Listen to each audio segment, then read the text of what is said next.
I love talking about books that I love. I truly do. That's why we're here. If you know anything about 80s music, we all know about Silver Springs. Why is it cold in here? I turned the thermostat to 70. Hello, my darlings, how are we? Welcome to the first video filmed in the new apartment. This is it, this is her, this is where I live now. It feels crazy being here. It really does. And ooh, it just got so cold. Not me in control of the thermostat all the time anymore. Anyway, it has been a crazy couple of weeks, but I'm finally feeling settled in enough to sit down and film. So this is very exciting. Today we're gonna talk about all the books I read in July and August. But before we do that, let me catch you up on a couple of things. So obviously I moved. Actually, I'm kind of still in the middle of moving. If you look over here, it's just like a mess of coats and stuffed animals. And then there's like all the mess over here because I don't have a ton of furniture at all. But it'll come together. We're just taking our time. We're being selective. I have such a vision for what I want this space to look like. I want it to be beachy and cozy and airy, light and airy. I'm not just putting anything in this space. This is my home. This has to be lovely. We're working on it for sure. Also, sorry about the echo as well. It's still a little empty in here. We're doing our darndest. Yes, we are. You are sitting on the windowsill right now. And my laptop is sitting on my records because there will be a media console here for my record player and all my vinyls. Exhibit A. But we don't have that yet. We don't have that yet. So if you want to support a girly, subscribe so that I can make money off of this and maybe buy myself some furniture. Thank you. Now that that's all out of the way, I want to update you guys on what I'm reading, what's been going on. June and July were like not the most productive, not June and July, July and August were not the We're not the most productive reading months for me, and that's because I had a lot going on. Well, no, I guess July was like fairly productive. Yeah, July wasn't so bad, but August I definitely fell off the wagon. Last week of July into the first week of August, I was in Florida for a week, so I didn't read a lot over there, but I did finish one book. Day that I got back from Florida, I started moving. Thank God for all my family. If you helped me move, thank you so much, because it would have taken so much longer if it were just me and a couple people by our onesie. It is starting to feel like home, finally. We're like out on week 3 or 4. Like I said, I still don't have a lot of furniture, but the bookshelf is up. And I personally feel that that is what matters. I also underestimated how many books I have. So I bought the one bookshelf and it is not enough. It is not enough. Oh, if I put you over there, you can see the bookshelf. How cute is that? Should I turn on the light back there? No, because then you can see all of the mess. We're not gonna do that. The sunlight's kind of coming in this way, so we're gonna work with this angle. I'm sorry you can't see the bookshelf. Everything in time, my dears, everything in time. So yeah, it's just been kind of crazy, and we're rolling into September already. It's about to be fall. I wish I were not as excited for fall as I am, but I so am. I'm ready for like cool days, crisp air, and cozy books. Girl, if I don't have if I don't have a couch by September, not by September, but like by the end of September, I don't know what I'm gonna do with myself, because I just need like a couch. I think I'm gonna put it over here. That makes perfect sense to me. I just wanna be cozy on my couch with my blankets, reading my books. Ooh, I want that so badly for myself. So if you know of any good couches, let me know. I'm literally directly under a vent as well, so that does not help. But like, girl, I am cold. Like, forget being cute, don't care. I'm cold. What have I been reading? I would love to update you on that. Reading has been spotty recently because these last 4 weeks have been like so insane. I have had hit or miss books come in or out. I'm pretty sure, like, I started Divine Rivals, maybe got 2 chapters in, did not see that through. I feel like I started another book, did not see that through. I had so many books downloaded on my Kindle for my trip to Florida, and I just didn't read any of them. And then when I got home, things got so busy that I just didn't read for like several weeks. Because I was feeling overwhelmed these past couple weeks, I was like, I cannot actually pick up like a real book. I need my Kindle. So I whipped up the Kindle. I've had the second book in the Dirty Air series sitting in my Kindle for I don't even know how long. That one's collided with, I don't even remember their names. I think it's Sophie and Liam. Don't quote me on that. I started reading that. Made some more progress through that one. Still don't love it. And then I had a client that was like, you should be reading Zodiac Academy. She's been telling me this for like 8 months. She's like, you should read Zodiac Academy. And I was like, okay, fine. Okay, fine. And I just jumped in. Is this a 12 book series? Yes, it absolutely is. Will I commit to all of those back to back? I do not believe so. I frankly do not believe so.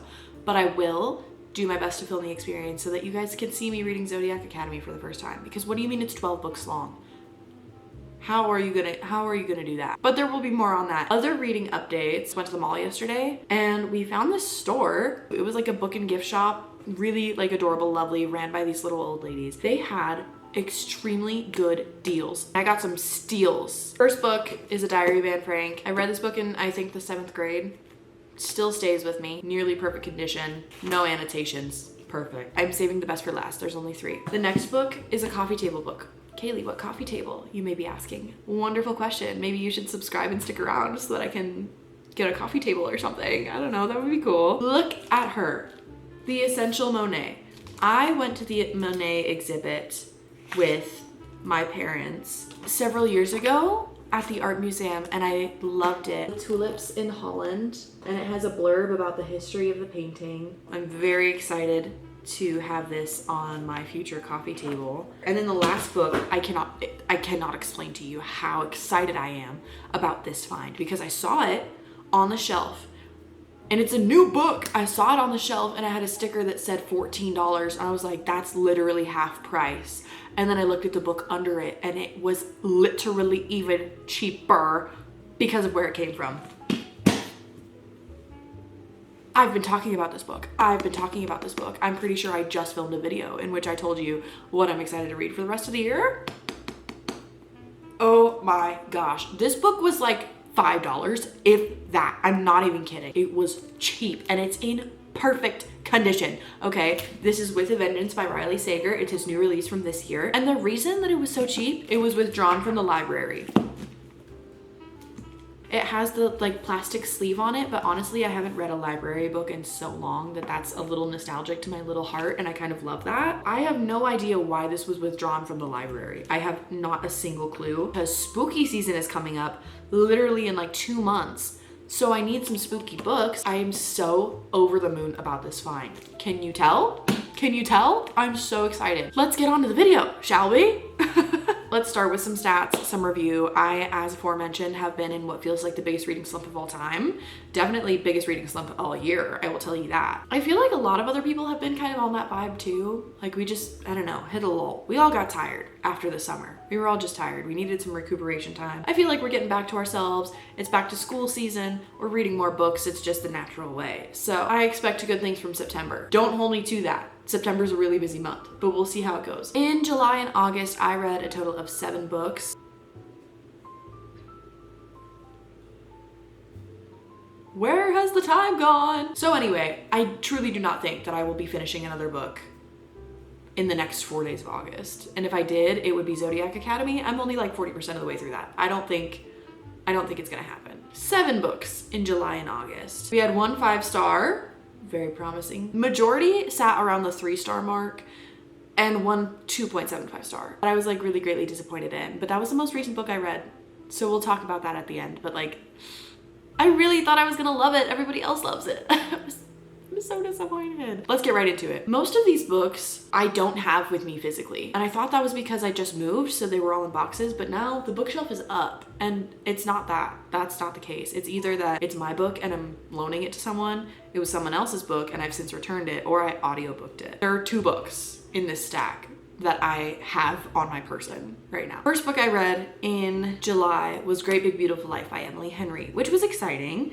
Because it's her new release, I was excited about it. After reading Funny Story earlier this year, I honestly was not expecting a lot. I was hopeful because the color of the cover was brighter, and maybe I shouldn't judge the book by its cover, but I did. I definitely did, okay. Great Big Beautiful Life is about these 2 writers that get a chance to interview Margaret Ives, who was a former tabloid princess but has since kind of faded into the background. She has never been willing to write her story down on paper. She's never done any form of biography. Willingly so, she does not want to be seen, she doesn't want to be spoken to. And now this possibility of her doing a biography has arisen. And she contacts Alice Scott and Hayden whatever to do a trial period to see who's gonna write her biography. Hayden has a Pulitzer Prize for a biography of like a rock star that everybody loved. Alice is this underdog kind of character who wants to be writing more, but isn't yet, doesn't really know how to fix that or change that. So you get this healthy competition. The book takes place on this little island called Crescent Island. It's very beachy. It kind of reminds me of Ellen Hildebrand's books on Nantucket, semi-isolated and cozy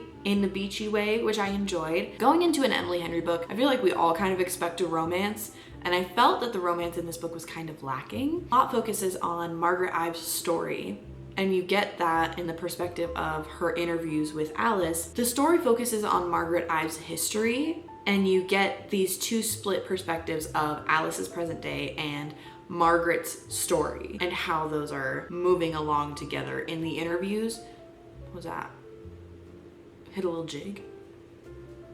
Anyway, you get this step-by-step of Alice's life, Margaret's life, Alice's life, Margaret's life, and you get to learn a ton about Margaret. I loved that aspect of the story. I loved Margaret's development. There were twists throughout her story that I did not see coming at all. Other people may have. I'm not one of them. But I really, really enjoyed learning about Margaret's story and who she is now, how she came to be that person, why she does the things that she does. I thought her story was riveting. I absolutely loved it. Alice's story, on the other hand, fell a little bit flat for me. Oh, and also Hayden's here. And that's kind of how their story felt to me. The romance in the book between Hayden and Alice was very half-baked to me. Very insta-love, did not like that. But I feel like if you look at this book through the lens of more of a contemporary fiction book, that's where it shines. It's not what we expect from Emily Henry because we all love her romance books, but the romance was kind of really lacking for me on this one. I did not love it, and I cannot tell a lie. I do feel like the story focuses more on Margaret's history and how that ties into Alice's life, present day. I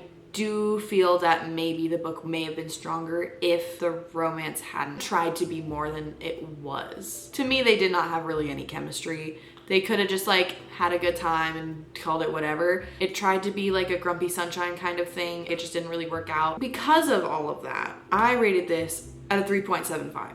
It definitely wasn't bad. It was a good story, but because I expected a romance based off the leaflet blurb, and we didn't really get that, and instead got this contemporary fiction. Not what I was expecting. It wasn't bad. I truly did enjoy the story. Just sans Hayden and Alice's arc, which isn't how it should be given the blurb. So 3.75. Would I still read everything she writes? Yes, I would. I will continue to. After that, I decided to challenge myself to read as many book club books before book club as possible. I have a box. It's sitting, I'll show you. That's the box. It's full of book club books. Literally full of like 8 books that do not belong to me. I decided I needed to get through some of these books. So I was like, great, awesome. How many of these books can I get through? It was the Monday before book club. Book club was on a Friday.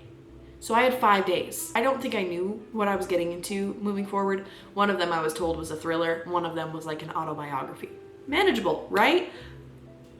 Kind of not really. It was kind of a very distressing time for me, actually. And that started with Mafia Wife by Linda Melito. Linda Melito, if you don't know, married Louis Melito in, I think, the 60s, 70s. Louis Melito was a made man in the Gambino family. Not really a great time to be marrying a man like that. Louis Melito was also later offed by his best friend, Sammy Gravano, who Linda never trusted, but Linda also was never really heard by Louis. Reading this book was listening to Linda's life on her own terms. Even before she married Louis, she had a very distressing childhood and upbringing. She did not have a good relationship with her mother. There were situations with other members of her family that were just deeply traumatic. Because of that, this is a very intense and kind of depressing book from the jump, and that was really difficult for me to read. She marries Louis, and it seems all sunshine and rainbows, and then Louis gets in with these people, and her life just takes this turn, and over time Louis goes from being sweet to being hostile towards her. Just very, very hard to read. Linda talks about how there were several times through writing the book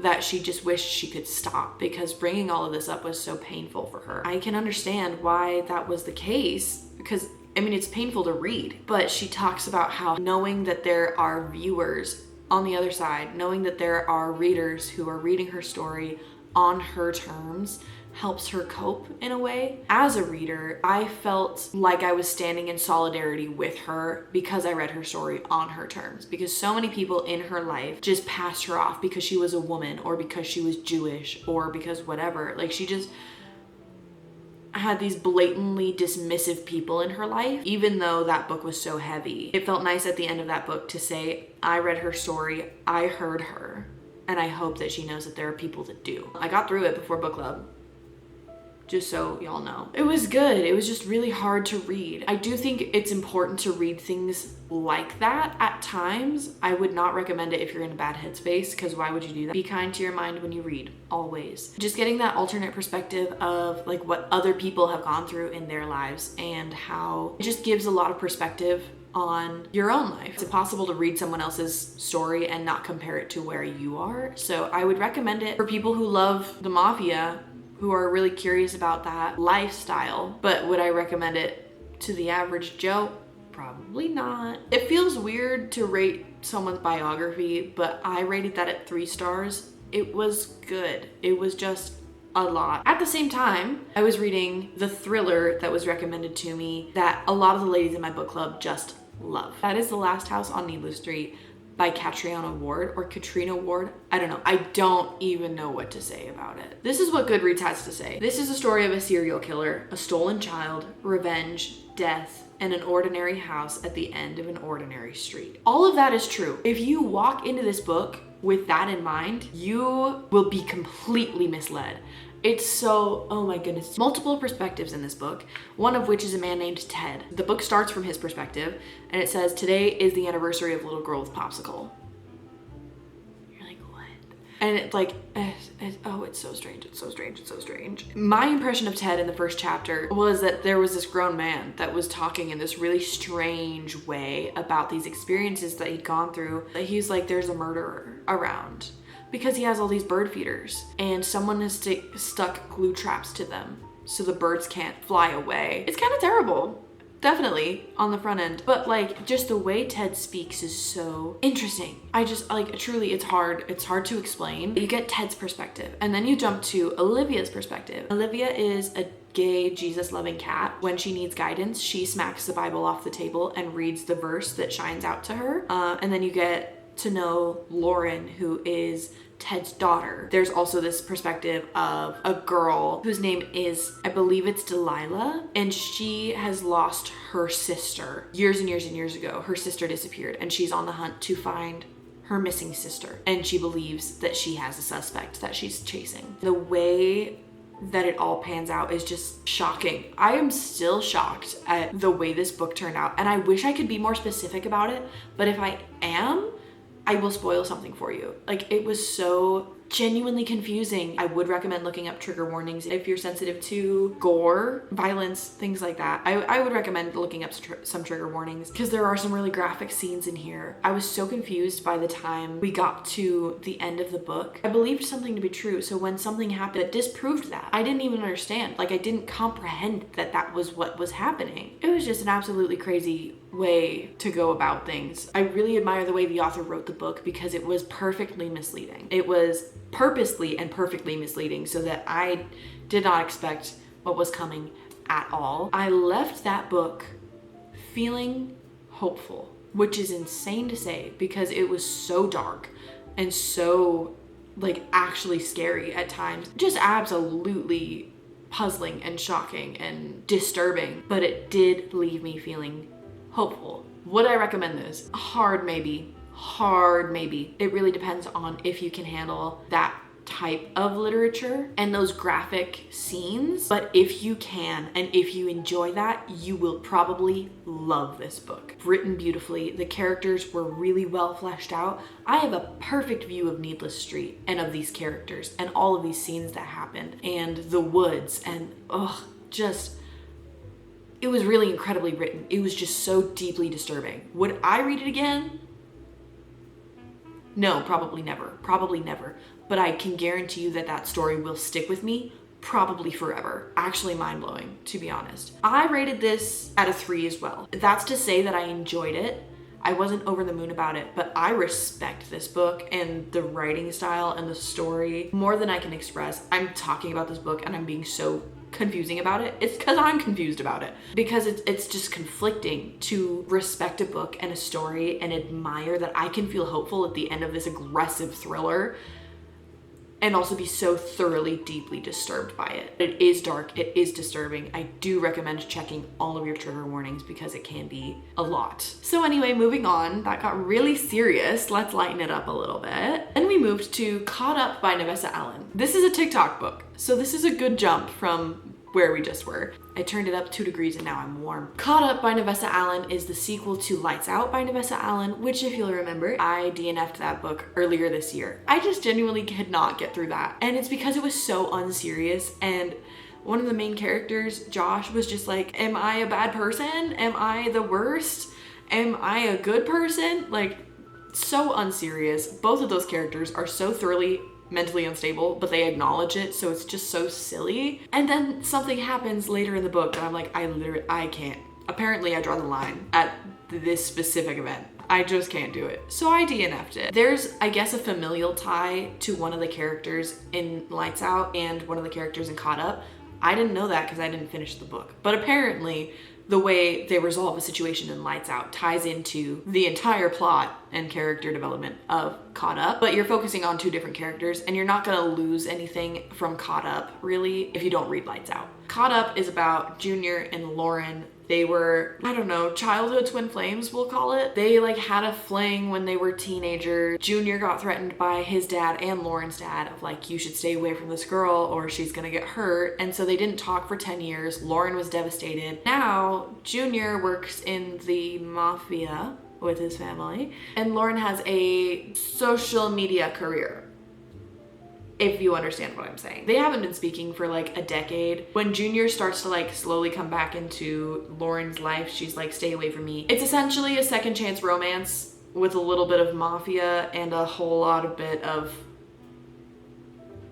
Lauren's career. Books like these are never about the plot. Navessa Allen does not really write for the plot, in my opinion. I can tell you if this had been a physical book, I would not have finished it. This book was educational for me. I learned a great many things from this book. I don't think I will do anything with that knowledge, but I did learn things. So we can say that about the book. The plot was not even kind of baked. She was not even flambéed. Like, she just put it in a cold oven and pulled it back out. I rated this at 2 stars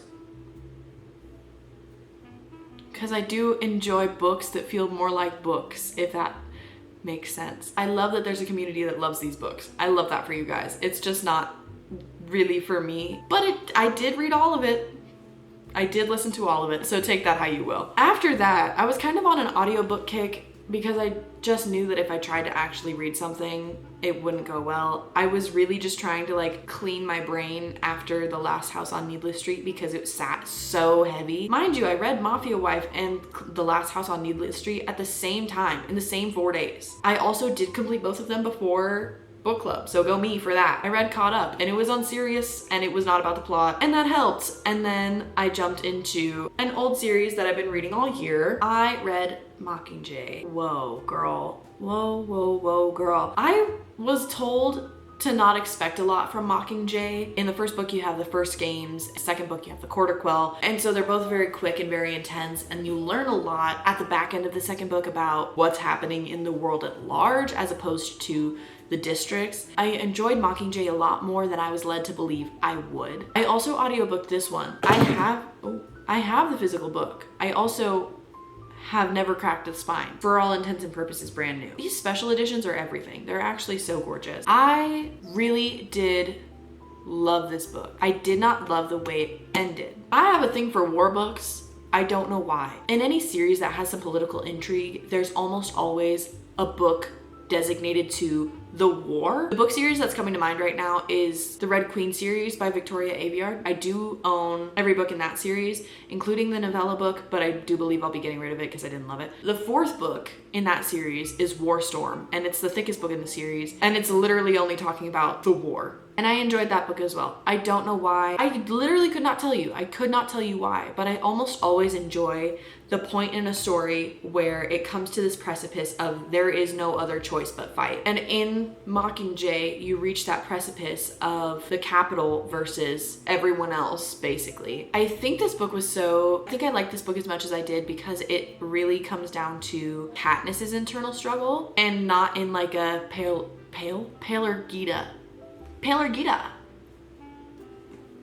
It comes down to her internal struggle of what she believes in, what she's willing to stand for, and what she's willing to fight for beyond what people are telling her she needs to fight for. Again, the Gail versus Peta conversation is kind of like, it's not gone, but it's not so important, which is refreshing to me because girl, literally from day one, I was like, you have the perfect man in front of your face and you're conflicted. What is your problem? It's a great commentary on how, I feel like all these books are commentary books, even though they're such great fiction. I found this book to be a commentary on how anybody can say they're the good guy if they have a common enemy and a plan of action. Katniss has been anti-capital for as long as forever because she's been wronged by the capital. So that's the common enemy. And then this force comes in and says, stand with us because they're our common enemy too. And then you get deeper into that side of things and you're like, wait, but what makes these people any better than the capital when they're trying to control people in the same way? And that's really what this book is about, in addition to Katniss's personal development of, if I don't align with either one of you, who am I going to fight for? It was a good book. The deaths in this book by far hit me harder than any death in the other books. If you've read the books, if you watch the movies, you know how it goes. But it was legitimately so painful to read about, to listen to some of those deaths happening. And then there's also the part where Peta at this point has been brainwashed by the capital and they're trying to like rehabilitate him out of that. Oh, it's like actually heart-wrenching thinking about what he went through because he genuinely does not know who he can trust. Like, he can't trust himself. He can't trust his memory. And this is Peta we're talking about. Peta, the sweetie, the boy. We love Peta. Dealing with all of these memories that he can't trust, and he's trying to rebuild these connections with everybody, and it's so heartbreaking. But it's a really good book. I really like this book. I'm kind of confused as to why people don't like it as much. I think maybe there's not as much action as the other two books, but I personally think that that's the point. Katniss is being show ponied around as this piece de resistance, and she's being filmed, being put in makeup just to cast the perfect illusion of what the resistance looks like. But it was like it was a game. I think the slower pacing of the book really highlighted how backwards it was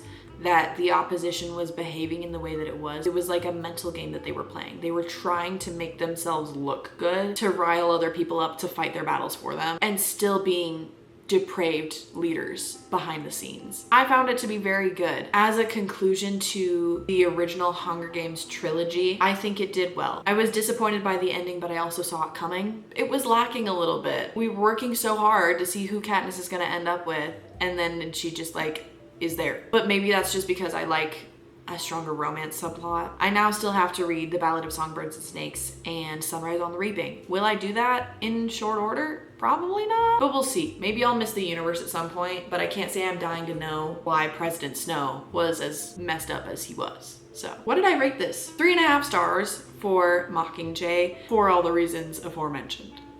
3.5 stars. The next book I read was also on audiobook, and I do recommend it on audiobook because of the formatting of the book. This book was so good. This was my 5-star for July and August, and I would read it a million times again. It's the type of book that you audiobook and then you have to go buy the book because it's just that good.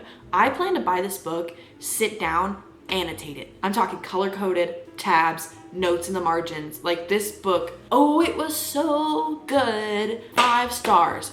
And that's Daisy Jones and the Six. This book is by Taylor Jenkins Reid, The 7 Husbands of Evelyn Hugo. I read that a couple years back and I didn't love it, which was interesting because the format is similar to Great Big Beautiful Life, where you have the history of the person you're interviewing and then the present day of your main character. And I just didn't love the way that story panned out. I didn't love the writing. I feel like I should reread it, so maybe I will, but I didn't love it. And for that reason, I was not expecting a lot from Daisy Jones and the Six. Daisy Jones and the Six is in an interview format. This full cast of characters talking to this interviewer. It's the chronicling of the rise and fall of Daisy Jones and the Six, which is a band. It's being told from the mouths of these members of the band and the people that were affiliated with the band. Namely, Daisy Jones, Billy Dunn, Billy Dunn's wife, Camila. But I do need to move, I need to stretch, hold on. Y'all, I got a nice floor. Ugh, I'm sore from the gym. So anyway, I do recommend listening to the audiobook because the book is formatted in interviews.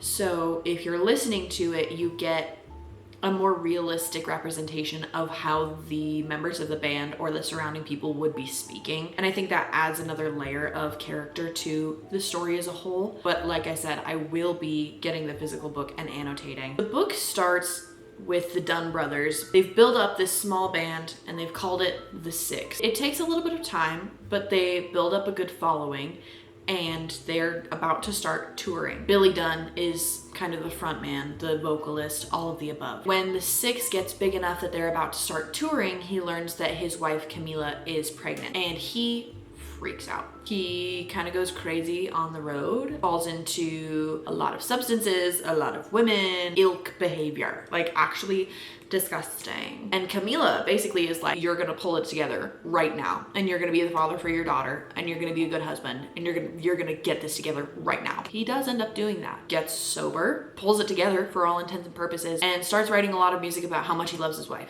To be so honest, it comes off as really performative. Then Daisy Jones enters the scene. Daisy Jones is the child of two very rich parents, was kind of shoved into the background because she didn't fit in the high society. She wanted to be a more creative spirit and she was never fostered in that. So as a child, because she's not really watched out for, cared for, she's getting into bars, she's getting into the whiskey a go-go when she's like 16. And she starts to develop this love of music. She starts sleeping with a bunch of rock stars, just leads this really kind of crazy life. She has a friend, Simone, I believe, who encourages her to continue to write her music. At a point, Daisy is introduced to a record company, and said record company introduces her to the Six. Their producer is like, you're gonna go in with these people, and Billy Dunn is like, I didn't ask for that. This is actually my band.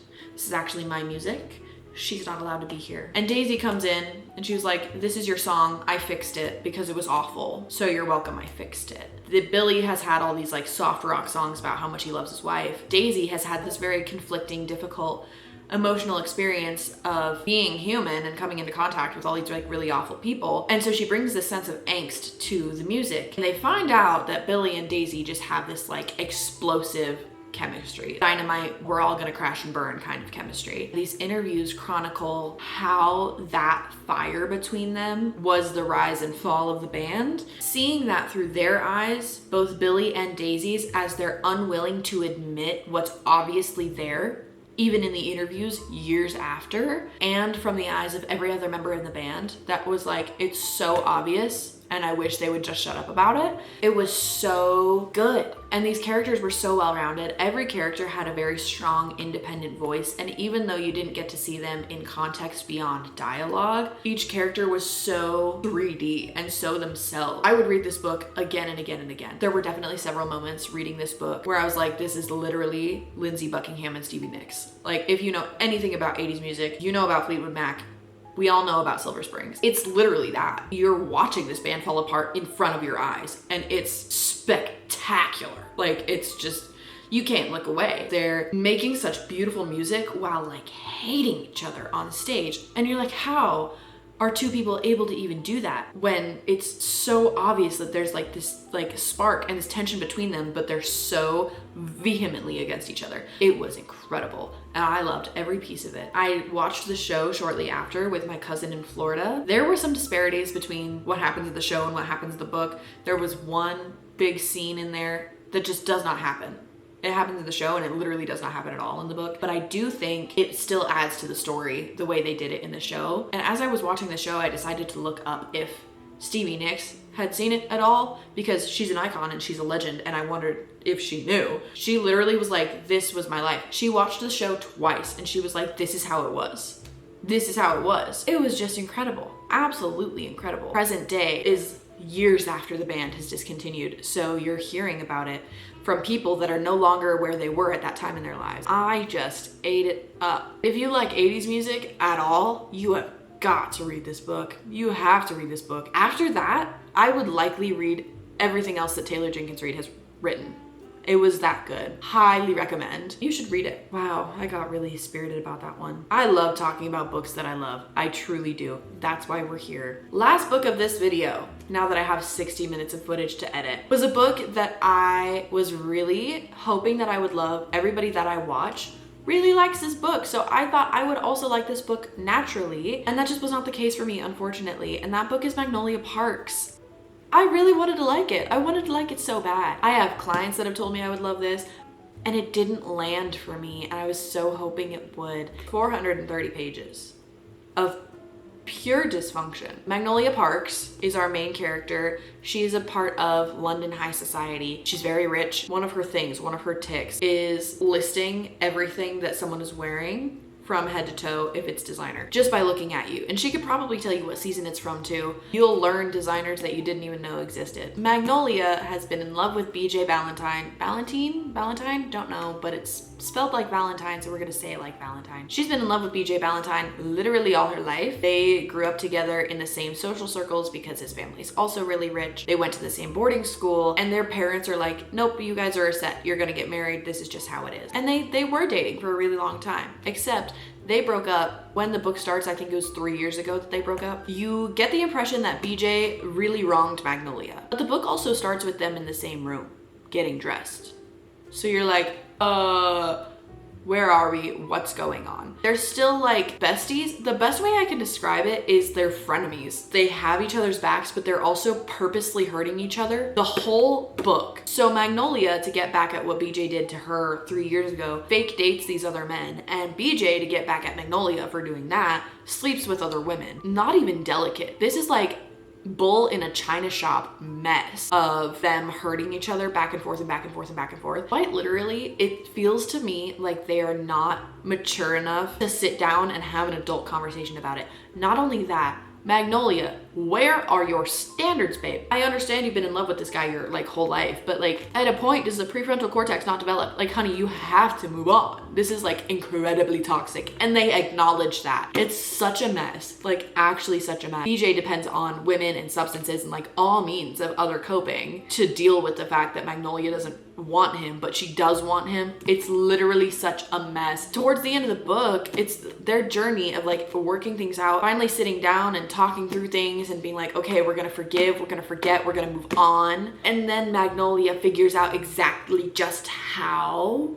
BJ wronged her, and we are back at square one. And that is where the book ends. You do all of that work, you sit through all of that dysfunction, they finally start to work things out, and then literally square one. We are not pass and go, we are not collecting $200, we are at the beginning again. I do not know how they're gonna stretch that out for 2 more books. I just don't understand. Very character driven. You get to know the other characters in the full box set, which is what they call their friend group. I do find there's a very strong sense of found family, to the point of like calling each other out and forgiving each other of wrongs. And I do admire that sense of found family, but that is about the only thing I admire about this book so far. Will I be reading the other ones?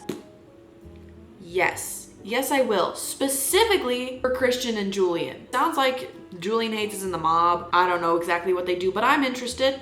And I believe that to be Daisy Hate's brother, so I should be hearing more about that in the second book. Don't know if I'm going to enjoy the other books, but I did not love this one. Now that I'm talking about it, I do feel like I got like really wrapped up in their world, and I feel very passionately about them. You hate to love these characters. Like, they're lovable idiots, but not in a funny haha kind of way. Like, no, you're actually stupid, but I cannot help but care about you. But I didn't love the story. How are you gonna drag that out for 400 pages? So this was a 2.75 stars. I am deeply interested to see where it goes. I don't know if I can tolerate where it's gonna go. It was just a lot of reading and being like, what are we doing? We'll see if they work it out. We'll see if they don't. They both need therapy. She needs to raise her standards. He needs to go to rehab. 2.75. And this was the book that I read on vacation in Florida. Started it when I was there, finished it while I was there. It was a fairly easy vacation read. Did not add to my vacation experience.